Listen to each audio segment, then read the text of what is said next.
You're watching TVC Breakfast. The rains are here. According to the Nigeria Hydrological Services Agency, 102 local governments across 28 Nigerian states are at risk of heavy flooding this year. The 2020 flood projections will vary from moderate to severe flooding in most parts of the country, and rivers are likely to exceed flood level, with some low-lying areas will also be affected. Flooding, one of the most frequent natural disasters in Nigeria, has a devastating impact on a poor and vulnerable population who live along riverbanks and rely on floodplains for livelihoods.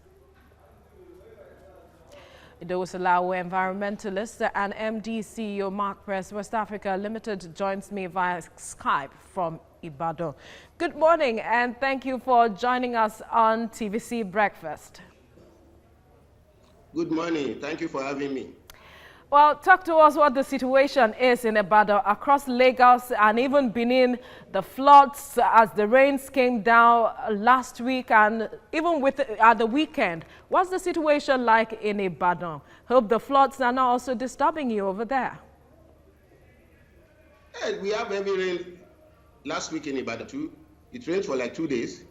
And where I'm working, I saw the impact. I'm working on a dump site for the Oyo State government, and it's on a high elevation.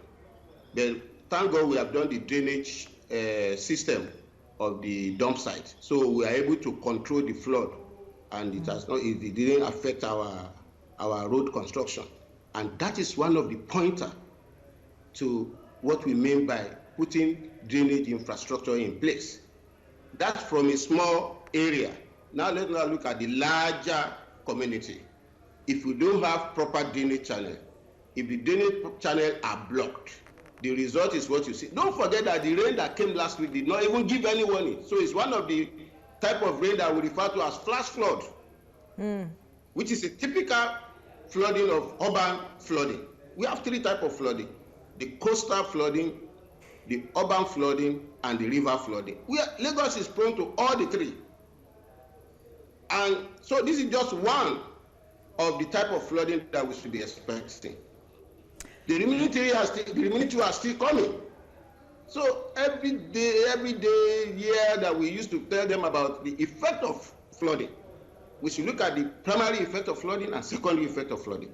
The primary effect is what you see lead to life, loss of life, property, and we do forget history of flooding. Not only flooding, most of the time in Nigeria we forget history. And I give you a statistics of what has happened in flooding worldwide. Between 2005 and 2015 worldwide, about 2.3 billion people have been affected by flooding. 200,000 lives were lost worldwide. Let's now look at Nigeria. In Nigeria, the one that is most typical of flooding that has affected Nigeria mostly was that of 2012. In 2012, we had over 2.1 million people displaced within 3 months and 363 lives lost. Economic impact of the flooding in 2012 estimated about 2.6 trillion naira. And this includes people that lost their farmland, their properties, road infrastructure, rail infrastructure. So we have to pay attention to environmental issues by the policymakers and the people they govern. Now, everybody talking about environmental issues, paying attention to it, is there a link between floodings like this and climate change? Oh yes, it's part of the causes of flooding. Under climate change, we have the glacier or the ice that are melting. And when that one happens, you see this rise in sea level. So when there is urban flooding, the water that's supposed to be emptied into the sea through the lagoon or river could not make entry into those final recipient area. And so what you have is the backflow But that has not happened now. What really happened last week in Lagos, in some other urban city, is the flash flooding, whereby there is heavy rain for the quantum of water that fell that day, or for that 2 days, the assimilating capacity of the soil could not hold it any longer. And again, the water level could not even, the drainage channel are blocked. So the conveyance capacity of the drainage channel was overwhelmed by the quantum of water that fell last week. So what we are saying now is that if you look at Surulere pattern, the Akobi Christians that went viral on the social media, where different kind of waste were now brought out from the hidden area. And I spoke to authority. I spoke to the commissioner and I spoke to the Loma MD. I said, you can see that that is a pointer to tell you that we're having one of the major factors that is. So what we saw yesterday is a contribution of human activity, and we're not having the proper infrastructure in place. That's what you're saying. Exactly. And lack of poor waste management infrastructure. Lagos is faced with serious waste management problem right now because all the dump sites are filled to capacity. Olusosun is no go area for PSP for anybody. And waste generation is coming up every day. So everybody are now hiding the waste in either they throwing it into the gutter or throwing it into the drainage channel. The drainage channel is overgrown with weed. The waste management problem is there. So when water comes, water will find its way.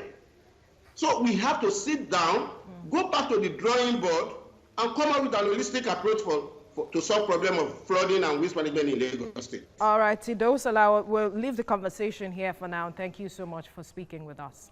Obviously, the floods are here, and at this point, I'd like for you to perhaps focus on the structures, infrastructure we need to put in place to address this in the immediate, because like we saw last week and during the weekend, a lot of places were flooded.